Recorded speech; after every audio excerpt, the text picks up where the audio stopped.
Hey, good morning, good afternoon, good evening, wherever you are. Scott Luton and Stephanie Stuckey, the one and only, here with you today. Welcome to our live stream. Stephanie, how are you doing? I'm doing great, and I apologize for the background, but the hotel wouldn't give me a late checkout, so I'm having to live stream. Hey, we look outside my room. you persevere, whatever, and that's Onward. that's We're right. resilient. Upward and onward, and that's going to be adding into the theme that we're going to be talking about That's today, right. anyway, right? This ties right into our theme. You just got to roll with it. That is right. No changes. Well, hey, really quick before we tee up the topic here today, where are you tuned in from today? Where in the world is it's not Carmen Sandiego anymore? It's Stephanie Stuckey. It's Coronado.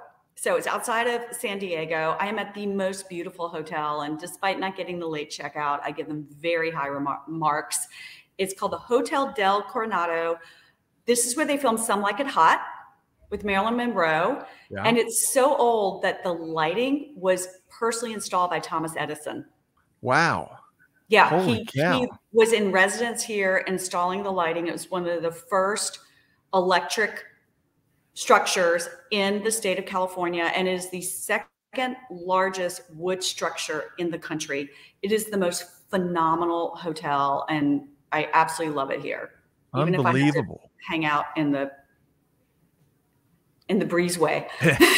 In the highways and byways of the, well, we're going to have to do a show just on that hotel down the road a little bit. But hey, tons of folks are commenting. We'd love to get, bring your comments, bring your voice. We'll be shouting out to a few folks in just a minute. But hey, Stephanie, today, of course, we're continuing our new Smash series, Unscripted, with Stephanie Stuckey. And today we're going to be talking about inflation and a possible or likely, according to many, recession.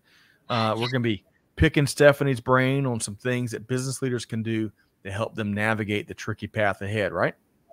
Absolutely. So stay tuned. And hey, we want to hear, what your suggestions are. All right. These have been, it goes without saying, the last couple of years, the hits and the uncertainty continues to come, and we've got some challenging months ahead. But hey, before we dive in, we got a really cool warm-up question. But before we do, Stephanie, let's see who is with us. Man, we've got a slew of folks, starting with Georgiana is with us. Georgiana, let us know where you're tuned in from. Nicole is in. Stephanie's story, she says, and marketing approach is so much fun to follow. I agree with you, Nicole. How about that? Joshua loves a Georgia-grown product. Stephanie, your response? We are Georgia-grown certified. We source 100% of our pecans from local farmers. And the Georgia-grown program, I can't say enough good things about it, by the Georgia Department of Agriculture.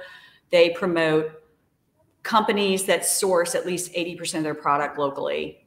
I'm curious if others are familiar with that program, and also if you know of other states that do programs like that. It is such a great economic boon for our agricultural community.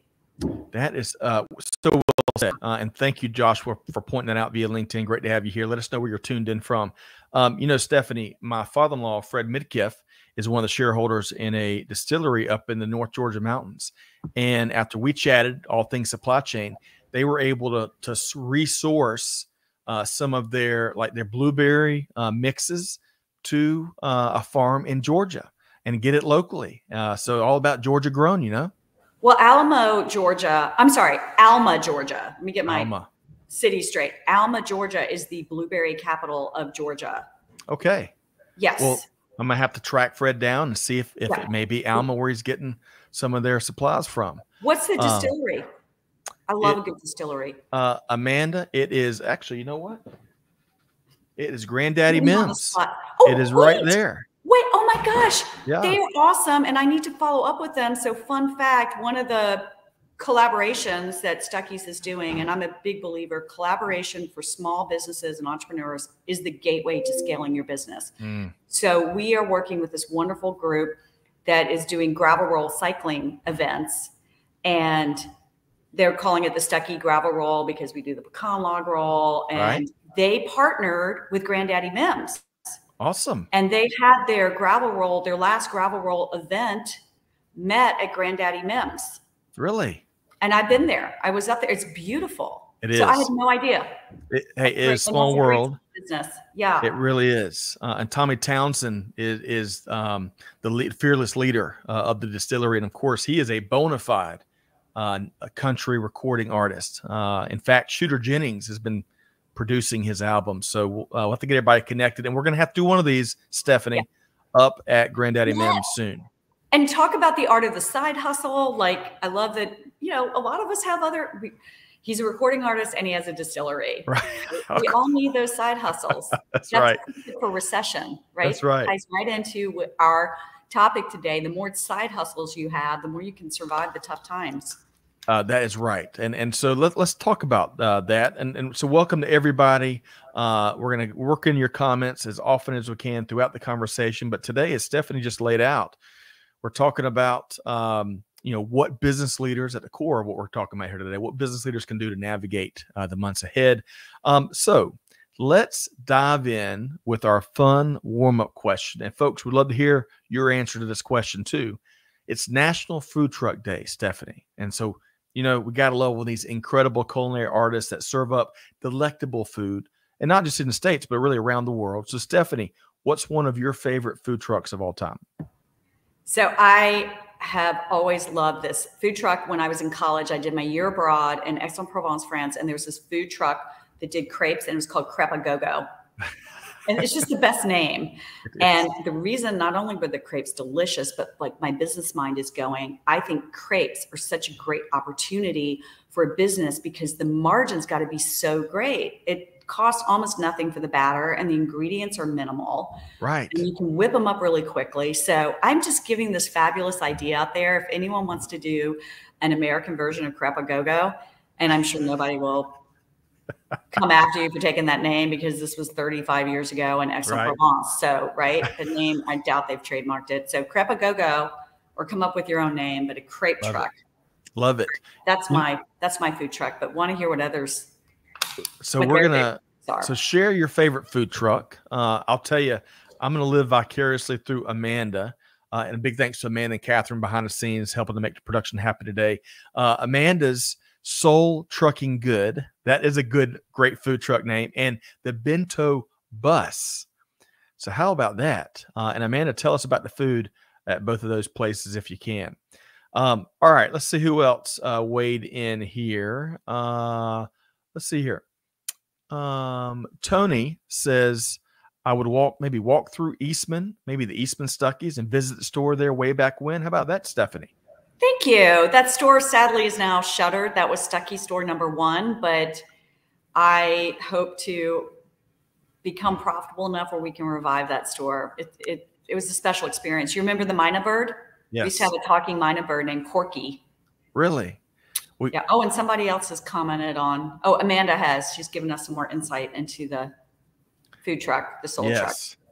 And I'll circle back on that in just a second. But thank you, Tony, for mentioning Stuckey's good old #1. So we'll see. We'll hopefully get that thing reinvigorated. Let's see. This is a LinkedIn user. And hey, Amanda and Catherine, let me know who this is. Georgia Grown Content on Thea Network. So y'all check that out. Thank you for sharing that as well. Cody. Is that? Is that like a LinkedIn site, or is that a network on TV? I'm not familiar. So let us know. So I don't have, so folks, sometimes if your comments show up like this, it means you've got kind of a security setting on your LinkedIn profile. So it doesn't come through. But Catherine and Amanda will find out who that was and let us know what the network is. We'd love to better understand that. Cody is talking about one of our favorite topics around here, Stephanie, tacos. He says too many street tacos to mention, right? I went to the best taco shop, by the way, in San Diego. It was called Lucha Libre. Okay. And it had a Mexican wrestling theme, with the mask. Right. the whole enchilada, huh?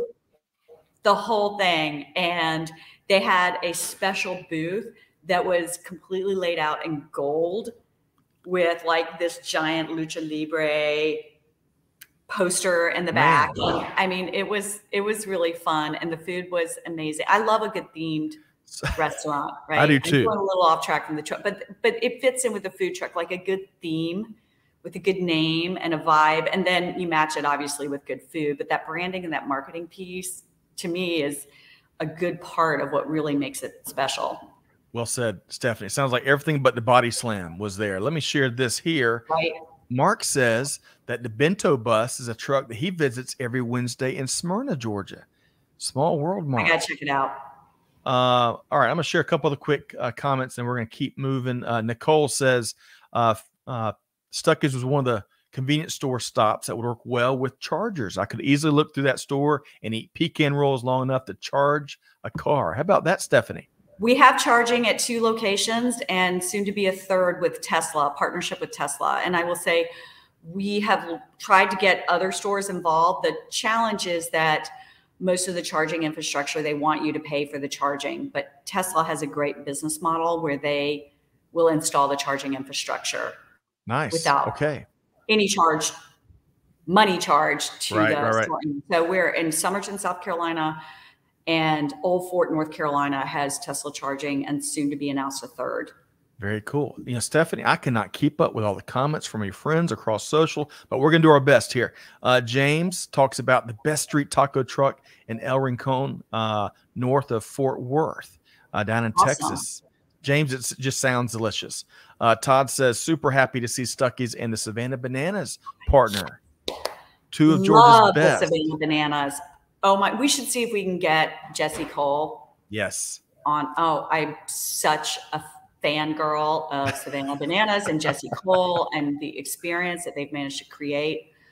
Anyone interested in branding, it doesn't matter if you don't like baseball, but if you don't like baseball, I do question, your sanity. But if you're interested in branding, follow Savannah Bananas. That is right. All right. One final comment before we move right along. This is from Elizabeth Brewer. Hello, cousin. Is that your cousin, Stephanie? Hey, Liz. Hey. Thank you. Bless the ties that bind for sure. So, Liz, great to see you here today. Thanks for tuning in, and let us know what you're thinking about these topics as we work our way through the conversation. Okay.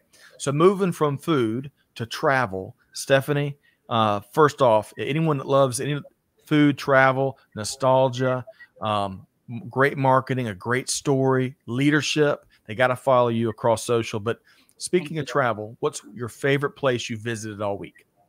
So I'm actually going to diverge from my usual, which is the road trip, and talk about an air travel experience. And that is the TWA Hotel that used to be the TWA Air Terminal connected to JFK Airport. And love to see in the comments if anyone's heard of it or stayed there. But if you've seen the movie with Leo DiCaprio, Catch Me If You Can. Yes. It was filmed there. So it's a beautiful retro modernism hotel vibe, designed by famous architect Eero Saarinen, who designed the St. Louis Arch and Dulles Airport.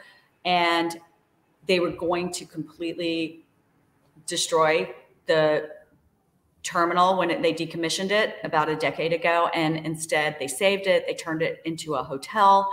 The best part of the hotel, they retrofitted an old TWA jet, and it is the hotel bar. It's amazing. Yeah. And the rooftop pool is like this long linear pool, and you are right over the tarmac. So you see all the airplanes taking off. Best experience.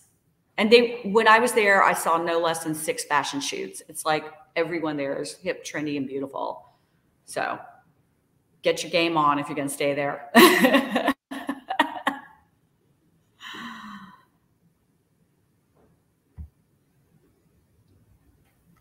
Sneak peek, and then we're going to move into the main topic here today. One place you'll be headed to next week, Stephanie. Oh, sorry, Jekyll Island, Georgia. Jekyll Island, Georgia. We were just talking about the wildlife in Jekyll Island. But Georgia coast. You're going to be there, I think, delivering a keynote, right? Yes.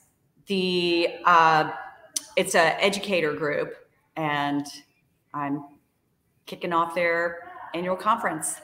Wonderful. Man, you've been doing a ton of keynotes and crossing the country and then some, huh? Yeah, and for entrepreneurs out there looking for additional income, really consider honing your speaking skills and marketing that aspect of your business, especially if you've got something that's special, and pitch to people that obviously are a good fit for your brand. Yep. So if anyone listening wants to sort of share tips about how to get speaking gigs, I welcome that. I think it's a wonderful way to spread the message, not just about your brand. You can talk more about the entrepreneurial experience or whatever I talk a lot about manufacturing, family-based businesses, reviving family brands, branding for nostalgic brands. So come up with your topics that are special to you. But yeah, I enjoy it too. Love it. Yeah, clearly. And there's a ton of passion and authenticity. Same thing from your spots as we have you on shows at Supply Chain Now and here today as we continue the conversation. So check out if you've got keynoting, speaking best practices or tips, or you want to compare those notes, bring those into the comments. Gary, this is awful nice. Loving Stephanie's stories on LinkedIn. I agree. And following the second rise of Stuckey's. How cool is that, Stephanie? Thank you, Gary. Really appreciate it. Keep sending those vibes and, eat more pecan log rolls. Take a road trip, right? That is right. Okay. So let's keep going here because we want to get into, Stephanie and I both as entrepreneurs, we're keeping our finger on the pulse of the economic signals that we're all getting. But regardless, if you're an entrepreneur, startup, or established business, if you're corporate America, or just as a consumer, we all are, tracking where we're headed. So Stephanie, as we are looking to persevere through the economic times ahead, whether it's inflationary, increased costs and pricing really across the board, or the potential recession, likely recession, depends on what economic guru you're talking to. What's 3 things that business leaders can do to navigate through the weeks and months ahead, you think? Yeah. So can I start with a quick story? Please. So this is a story that's been passed down now for 3 generations with my family about controlling cost and managing recessionary, inflationary times. And it was in my grandfather's day, it was called the $20 rule. And I have to adjust it for inflation. My dad called it the $50 rule. It is now the $100 rule.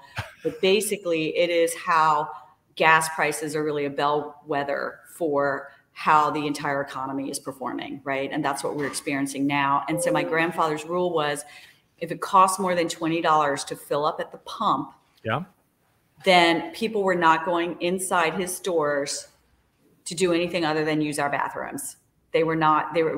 Or they might buy some food, but they weren't buying novelties. So you can see, based on how much it costs to fill your car up, how that affects throughout the supply chain, right? My team, and I know a lot of companies that are doing this. I'm interested feedback from the groups listening, people listening. How many of you are starting to have those conversations? But we are formulating a strategy around how we're going to survive the recession. And number 1 is controlling cost. Right. Through the supply chain, what can we do to get a handle on freight? That's directly impacted by the high price of diesel. And so how can we best manage that? And we're doing a all of the above strategy. So unfortunately, some of those costs have to be passed on. Right. So we have implemented a diesel surcharge for our B2B, our convenience store customers. Right. And we're trying to keep that manageable, but we have applied a diesel surcharge. You bake in the shipping cost with your pricing. And then you also look at how can we coordinate our truck routing better, so that we don't want any LTLs, right? No less than loads. We want to have our full trucking capacity, so we're not stuck shipping without getting the full benefit of that. So, we're looking at that. Then we're also looking at our cost of goods sold. What can we do to innovate? We're actually investing in some equipment and some machinery so we can produce more product at a lower cost. Right. Lowering the cost there. I'm going to say 4. We manage trends. Yep. So every single Friday, I'm now doing bullet points to the team saying, here's what's happening in the industry. So following industry publications, obviously reading Wall Street Journal and others that help us keep track of what's happening. What are the trends in our industry? So what are some tips that we can pass along? And then the 4th is managing cash flow. Yep. Every single Monday, we have a team meeting that we kick off the team meeting now with what's our cash flow. Yep. Cash is king. It really is. Yeah. Cash flow, cash flow, cash flow. And I appreciate those tips there. You know, I think as you were talking about, you know, expenses and, you know, that budgetary wherewithal, I think what's easy to to lose sight of in this, just in the times we live in, because everything is a subscription, right? And I don't know about you, Stephanie, both as a consumer and sometimes, hopefully my controller is not listening, but Gargs, I love you. But sometimes we can forget about what we subscribe to, even from a business services standpoint. So to your point, Stephanie, I think, you know, auditing, you know, going back and looking at the last 2 or 3 months of transactions to make sure you're not forgetting about anything you may have opted into. That's certainly something we've done around here in recent months. Yeah. And then I think secondly, yeah, really, yeah, I love your one of your items was around, you know, making sure the team at Stuckey's is in the know, right? They've got their pulse on what's going on out in the market. I think that's so critical.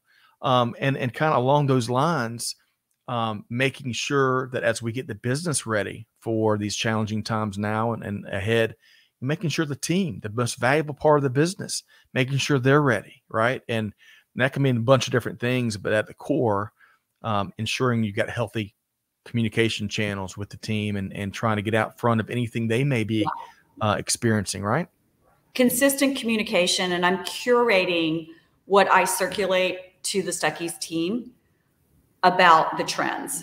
Yep. So I'm looking at retail dive, right? And then we sell to grocery stores. Yep. So look at that, and Wall Street Journal, other sources, and of course, Supply Chain Now, what y'all have going on. Thank you. Absolutely. Like who's in our space, who's uniquely in our space. We follow confectionery trends, candy trends. Are people eating more candy in tough times? Usually that is the trend that plays out. And then also looking at what industries are doing well in this time. So people tend to eat out less and cook more. So what can we do to drive more of our sales channels to grocery stores? Right. As opposed to the convenience stores where they're pulling over for gas. They may not be pulling over as much for gas, or if they are, they're not spending in the stores for our product as much. What can we do with inventory management? So we know food is selling more than novelties. So we're going to source less novelties.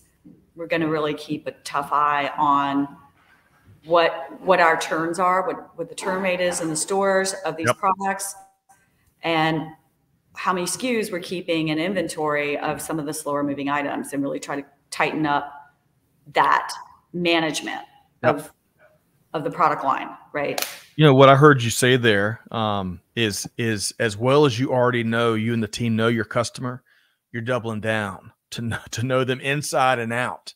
And I love that. I think that's really what business leaders are doing. And we have an 87-year-old company, so we have the luxury of knowing really those trends haven't changed a whole lot since the 1960s.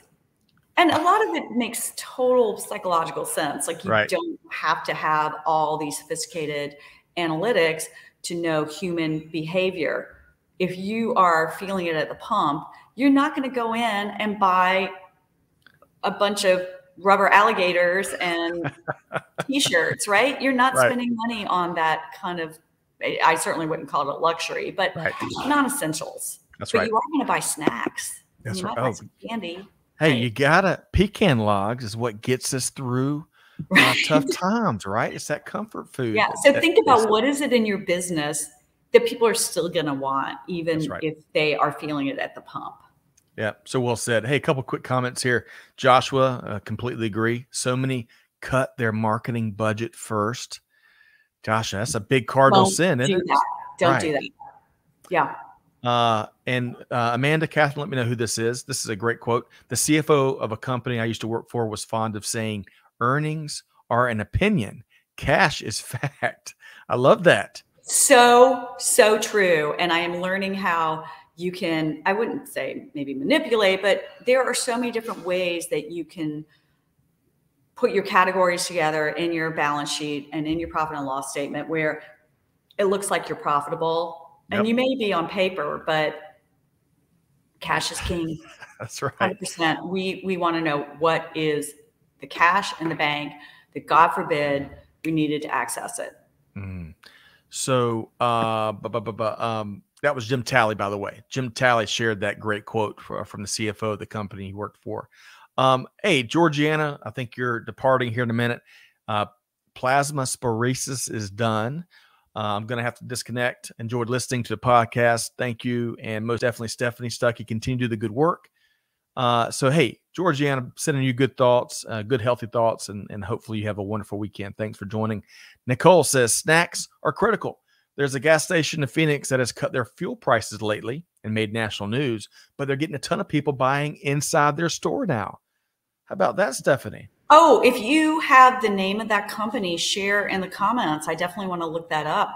Awesome. Yeah, that is great to hear. It really is. Nicole's almost like a industry reporter out there in the field. I love that, Nicole. The question is, how much of it can they actually control, right? Because so many of those costs are fixed. You have to purchase gas at a certain price. So that's really fascinating to me. I want to learn more. I do too. You know, Stephanie, way back in my career, I worked for Cisco, right? The food distribution company.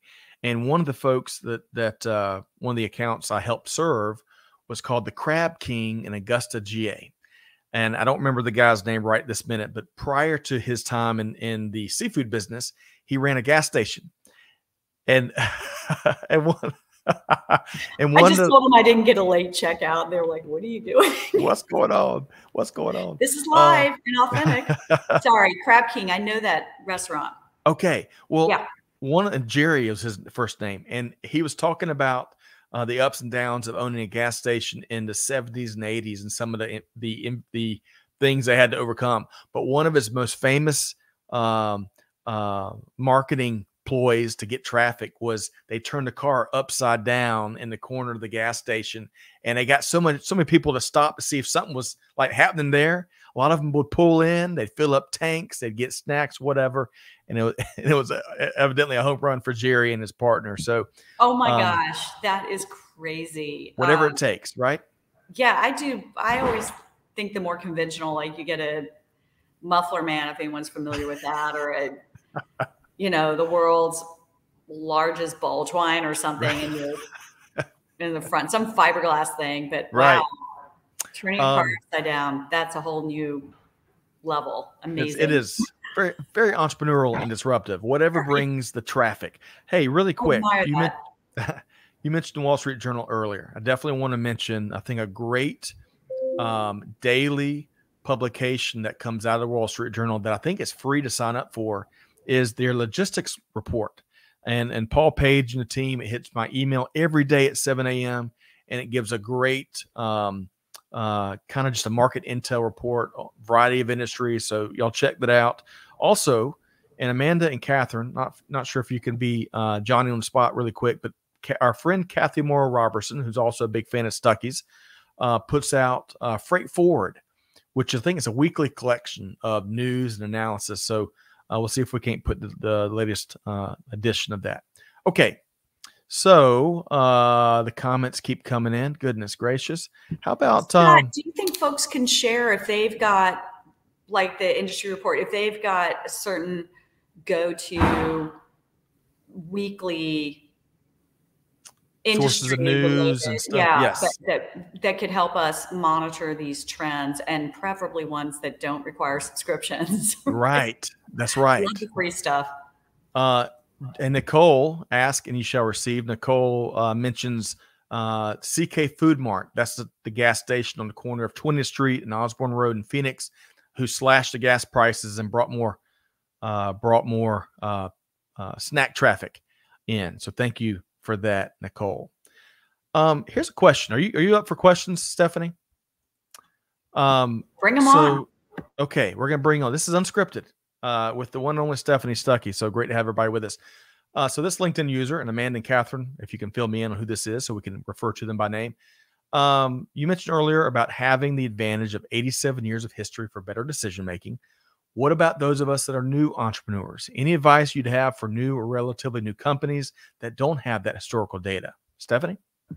I think industry groups and networking. So the more that you can get involved with others who are in your space and have conversations with ones who've been around longer. And LinkedIn is a great way to find those groups. Right. LinkedIn has groups, and I find LinkedIn asks me, like, oh, are you in the candy group? And I'm like, no, I want to be in the candy club. So find those groups and start sharing. And a lot of them, like LinkedIn, you can ask questions to the group. Certainly what you do with supply chain now, Scott, like you are a aggregator, a convener, a networker. And so a lot of that is just sort of seeing what the others are doing. I don't know if you have anything to add to that, Scott, but I think, you do a lot of that. That's right.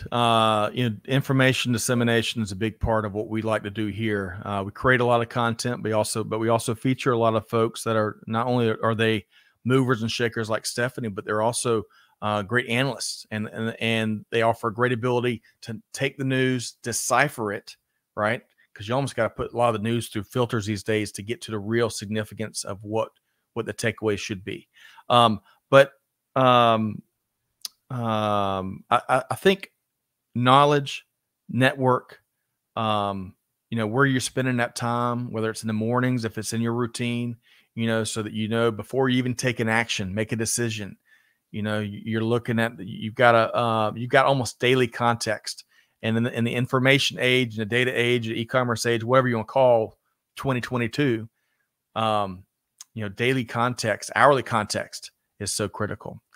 I also didn't know what industry he's in, but I do know if you're in the retail business, it depends on the retailer, but don't be shy about asking if they can share some of their sales data with you. Now, there certainly are companies that provide software where you can access your sales data, but it can be quite pricey. Yes. But I've found some retailers, depending on the retailer, is willing to share with you data. I'll give a shout out to Food Lion. They've given us sales data for how our pecans are turning on their snack shelf. Really? Yes. And so starting to amass that data, now it's not historical yet, but just getting that data, what are ways that you can get it? And there's no harm in asking. That's right. You know the answer. If you don't ask, you know the answer. It's no. Yeah. So you got to ask. Yeah. What are some free ways? We're all about free stuff. That's right. What are some free ways or cost-efficient ways that you can get access to data without some of the, very sophisticated, expensive analytics, which I would love to have, but it's not in our budget. We're monitoring our cash flow. Wait, Stephanie, going back to that question that we got, that was Jennifer Panapinto. And I apologize if I got your last name wrong there, Jennifer, but great question. Yes. And we wish you good vibes as you continue to fight the good fight as a fellow entrepreneur. Okay. So one of the comment I want to share is we're talking about, tips for navigating these financial times we find ourselves in. We had a webinar earlier this week. If I can pull up my notes here, and Stephanie, Laura Cesari joined us. Madhav Durba joined us. Dr. Madhav Durba joined us from Coupa. And one of the main themes, and Laura kind of spiked the football on the front end, and then it became a theme throughout the hour-long conversation, is, embracing variability, embracing change. As the last couple of years have taught us time and time again, it's just full of change, right? But humans, I'll speak at least for me, we're very resistant to change, right? Who moved our cheese? I think regardless where you are, entrepreneur, business leader, you name it, wherever you are in the market, trying to work on a mindset that's more open to change because you know what's coming.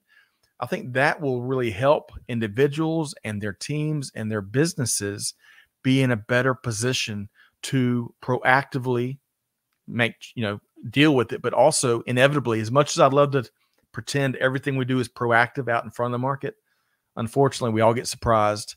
And so your ability to react and pivot and be and make not only quick, timely, and informed and smart decisions, but new, decisions related to new aspects of the business that we can't rely on, our track record all the times. So Stephanie, your thoughts? And I've got you on mute, Stephanie. I know that we're. Oh, I was going to say that's such a great aspect of it, the mindset. And I wish I could remember who said this, but there was a. Oh, sorry. There's going to be some background That's noise. okay. Just the reality of live streaming. Yep. But there's this person who spent an entire year reading all the best financial books, the best sellers, and they were trying to figure out like what are the absolute best tips. And you know what they said? The number one was, I'll look up who did this now. I heard it in a podcast, but the number one was daily meditation. Daily meditation. Most important thing you can do to be successful in business, daily meditation. Really? It's getting your mind right. And you know, some people aren't like, I'm not into meditating. So I would just say daily, just quiet. If you're religious, it's a devotional. If you're not, it's reading inspirational words or clearing your head and walking and not thinking. Just, I'm with you. I'm getting in that mindset so you don't stress. Yes. Well, not only do you not stress, but you unplug a bit from social, from email, from Slack, whatever, and just giving yourself that dedicated time to think through, not only your challenges, but just think through the business, think through the market, think through some of what you learned the day before. I think that's where we've had some eureka moments, Stephanie.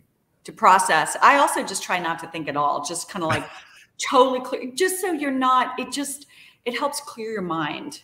I'm with you. But absolutely, it's also a great way. I come up with my best ideas when I go for a run. I run probably 3 mornings a week, or really whenever I can squeeze it in, I go for a run, and that's when I get my best ideas. Exercise is good. That's a great call out. Hey, Thomas here is offering up a resource that some folks may not be aware of. He says a lot of summary data can be found in RSS feeds coming from blogs on retail sites. RSS feeds are easy to consume, usually free, and can be consolidated and consumed easily. That's a great tip, Thomas. Great tip. That is wonderful. Thank you, Tom. Wyatt says, while traveling on interstate, I count the number of tractor trailers that pass going the opposite direction for a set time, like 5 minutes. Compare that to the last time on the same stretch, and it's a pretty accurate leading indicator up or down. Wyatt, I love it. I love that hack. That is awesome. Way to go, Wyatt. I'm with you. Let's see. Doug says, Stephanie has captured the magic of the past being the new present. Stephanie, how about that? Thank you. I needed to hear that today because I have written a book pitch and I'm working on my book, and I've gotten 2 that are interested, but I've gotten 4 rejects, and all of them were like, oh, we think it's a little too nostalgic and in the past. And so I'm like, I gotta revise the book pitch to make sure it's like, I'm not living in the past. So it's wonderful balance. That's right. And what's old is new again. I got to mention this again. I mentioned this earlier this week on the Buzz, which, by the way, Supply Chain Buzz every Monday, 12 noon. Find us at Supply Chain Now for some of the latest news. Why are we not? Yeah, that's a great resource. I consume that. But thank you, Stephanie. Hey, get this though. Top Gun 2 is all the rage. I haven't seen a movie make this big a splash in forever. So my son, who is just outside my home studio here, and he's in the Fortnite age, right? Him and his buddies. And I heard him the other day talking about what is the famous song, Danger Zone. Danger Zone from that first Top Gun. So many great songs in that first. Take My Breath Away. Right. Yeah. So, but he and his friends have latched on to this Danger Zone by Kenny Loggins. And to hear them talk about it, it's almost like it was just released this week. So what's old is new and cool again, for sure. I can't believe you raised Top Gun, because while I was in San Diego, Coronado for this conference, of course, I took an afternoon off to do some exploration, and my favorite place was the dive bar where they filmed Top Gun. Really? It's in San Diego. Okay. And it's actually called Kansas City Barbecue. It is a barbecue joint, but it's not really, it's mostly this bar, and everything is still there. If you've seen the original movie, which I'm a Gen Xer, I think I saw it 5 times. It's not have I seen it, it's how many times have I seen it. Right. But the scene with the piano still Great there. Balls of Fire, of course. That's right. The jukebox at the very end, like closing scene with the quarter in the jukebox, that jukebox is still there. Wow. Yeah. Man, a road trip must see for sure. Yes. Hey, really quick, I want to share. So speaking, going back way back to jogging and running, Russ Thorne, dear friend of mine, I think he's also a champion jogger. He's in marathons and whatnot. He's also a big fan of that daily quiet time. So Russ, aka the Judge, great to see you. Hope you and your family are doing well. Hey, Gene Pledger's with us, the pride of North Alabama. Gene, great to see you here today. Michael Harris says he'd love to see a Stuckey's pop-up brand experience. Stephanie, how about that? I would too. It's finances.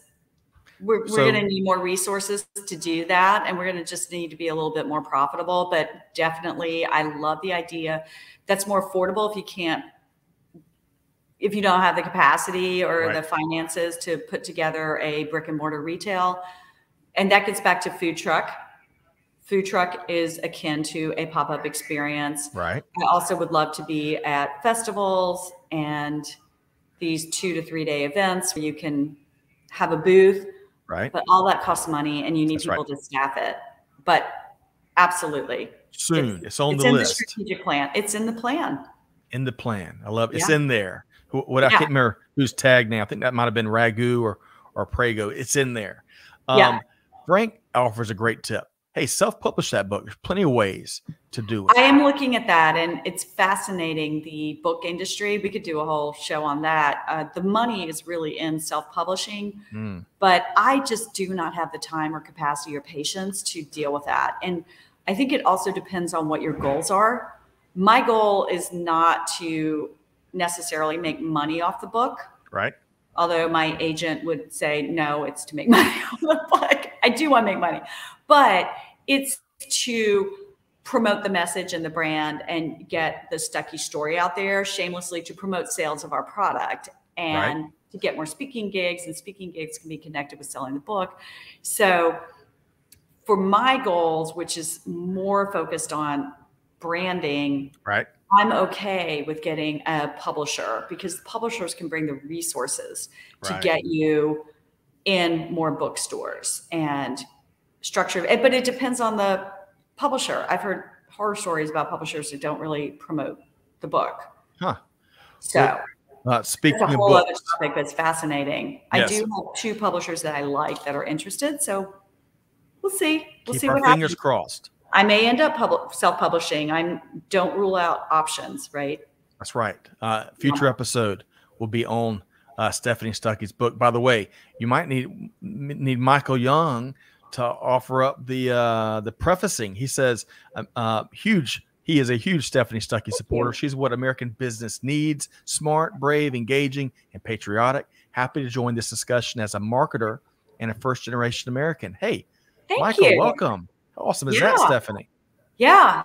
And love the shout out to our country. I'm all about supporting America and American-made products, and 4th of July is coming up. So great time to celebrate and be patriotic. Yes. Be grateful for what we have. All right. So I want to switch over to one of my favorite topics, Stephanie. Even in the most challenging of weeks and days and even hours, if you look really hard, you can always find some good news. So over the past week or so, what's been your favorite nugget of good news? Well, it ties into 4th of July that we are starting to see sales pick up. And so holidays often drive sales. Right. And people tend to be more in a happy vacation spending mode. And that definitely benefits us and many others in the supply chain sector and entrepreneurs. So it's been a good time. Summer officially kicked off June 21st, bookended by 4th of July. So we've got some great celebratory times coming up. Certainly Juneteenth, I wouldn't say that's like a celebration, but that was a long weekend. So long weekends are very helpful to driving sales. So that's my good news, is I am very thankful for the holiday season and the summer season. That is great news. Especially I saw a report earlier that in May overall retail sales in the U.S. were down a smidge. So just to see sales up at Stuckey's, that is a wonderful piece of good news. Here's a great comment from Oma Cox. Change is the future. Learning how to step into it and profit, interchanging experience with the new tools and methods. That's like Shakespearean prose there. I love that. Yeah, like, Cox. can Amanda please let me see all these? These are amazing. Right. Thank you. But he goes on to say, by the way, Stuckey's in Hattiesburg, Mississippi was our first stop going to the beach. Kids loved it. That's one of our best stores. So thank you. And you know why it's so good? Good management. Really? Okay. Yeah. We're gonna have to, hey, we have to bring them on one day. Yeah, the owners are amazing. It's a husband and wife team. They really care about the customer experience. They're customer forward.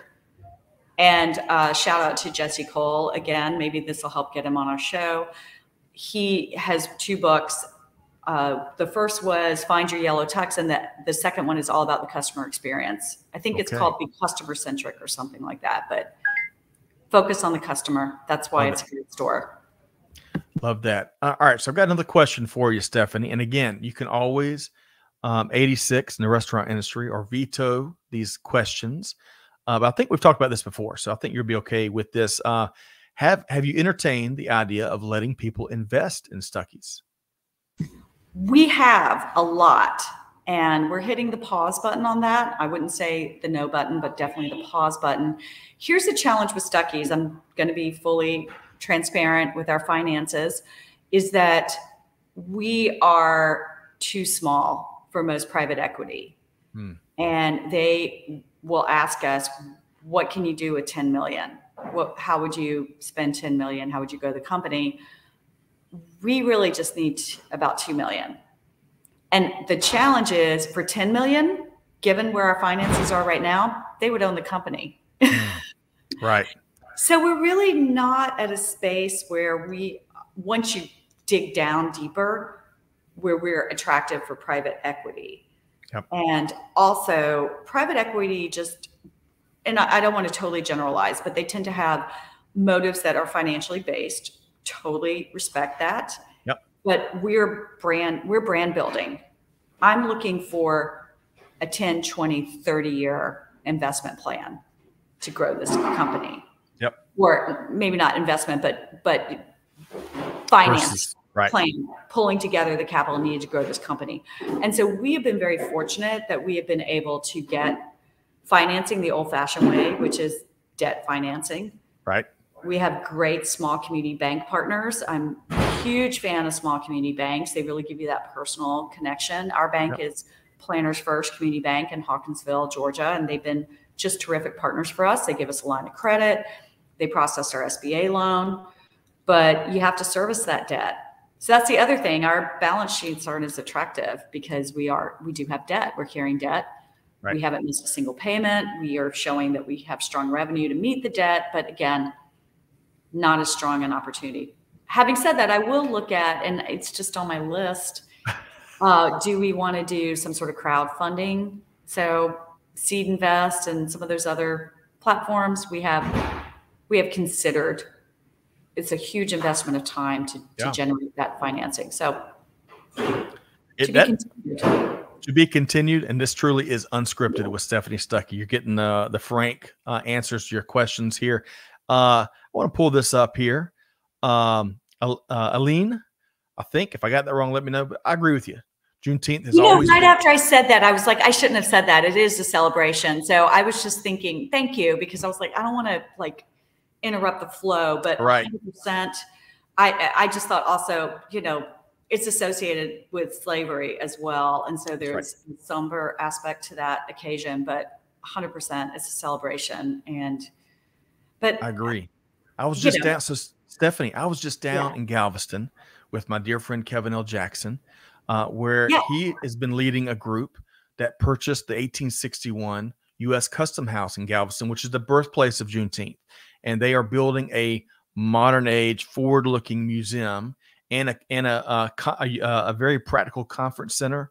Hope for Justice is going to have a research center there. It's big news. Where's this going to be?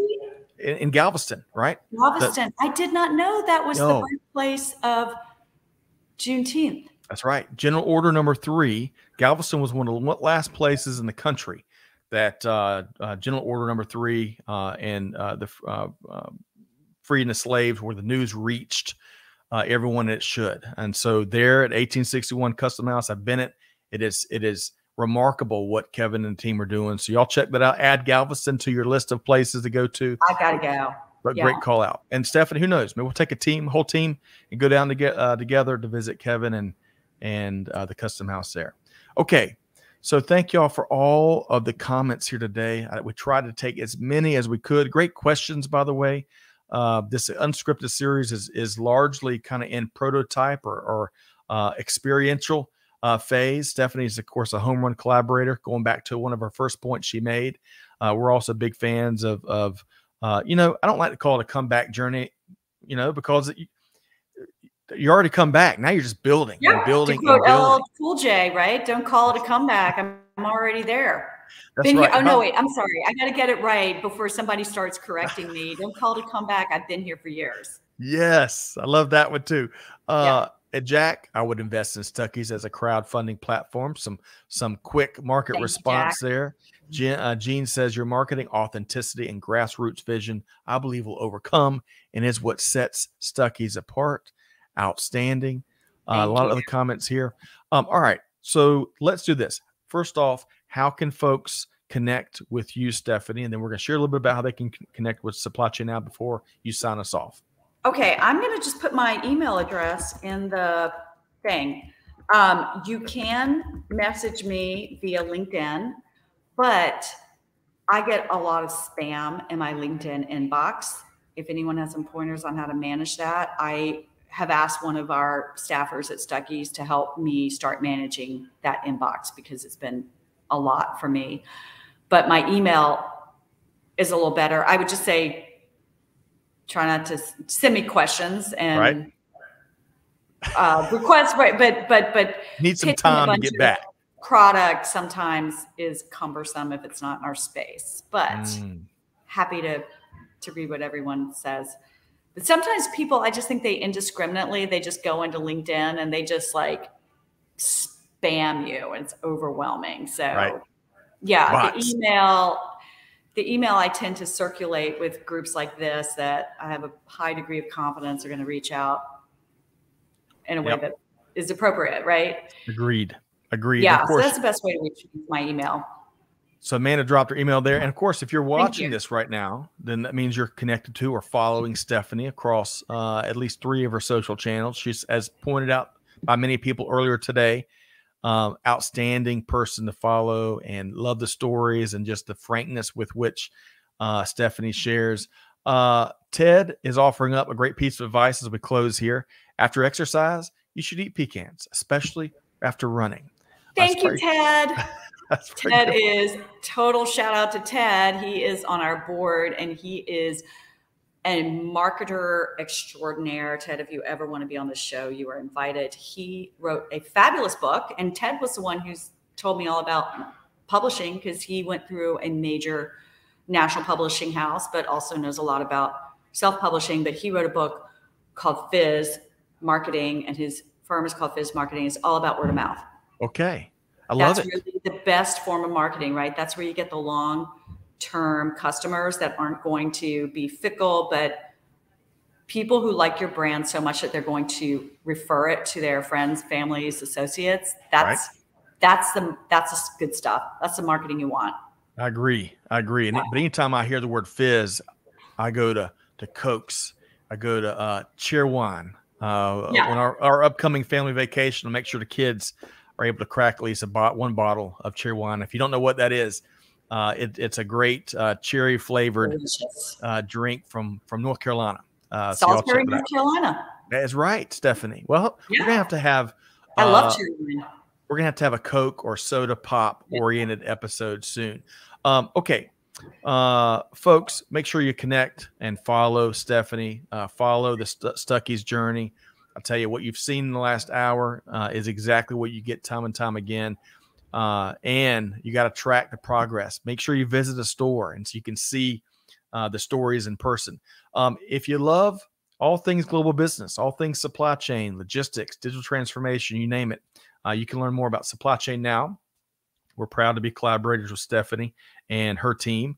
You can find us at supplychainnow.com, or you can find many of our shows wherever you get your podcasts from, including the main, the mothership, as it were, Supply Chain Now, and subscribe so you don't miss anything wherever you get your podcasts. Okay, and soon, Unscripted is coming. Dedicated RSS feed, going back to what I think Tom shared earlier. So it is in the hopper. Okay, Stephanie, on behalf of Amanda and Catherine and our Supply Chain Now team, thanks for joining us here today as you're on the road. It's a pleasure. I've got my 18 pages of notes based on what you shared today and some of the cool stories. But hey, I'm passing the baton. Take us home if you would. Well, let me just echo your thanks, because a lot goes into creating these shows. So Amanda and Catherine, we don't see you, but we definitely see your impact in putting this amazing show together. And Scott, thank you for all you do with Supply Chain Now. So closing it out, I would just say times are tough, but we are tougher. And we've survived recessions before. And I think the optimistic note that I want to end on is not all of them, but a lot of brands that we love were founded during economic hard times. Stuckey's was founded during economic hard times. Krispy Kreme, one of my favorites. Revlon, Microsoft, Target, Uber, Airbnb, MailChimp, on and on and on. All of those brands were founded during economic hard times. And I actually think they were founded not despite, but because hard times force you to innovate. So we're going to get through this, and we're going to get through it stronger. That's my closeout. Let's do it. Thanks, Stephanie. Yeah, Have a great weekend, everybody. Bye.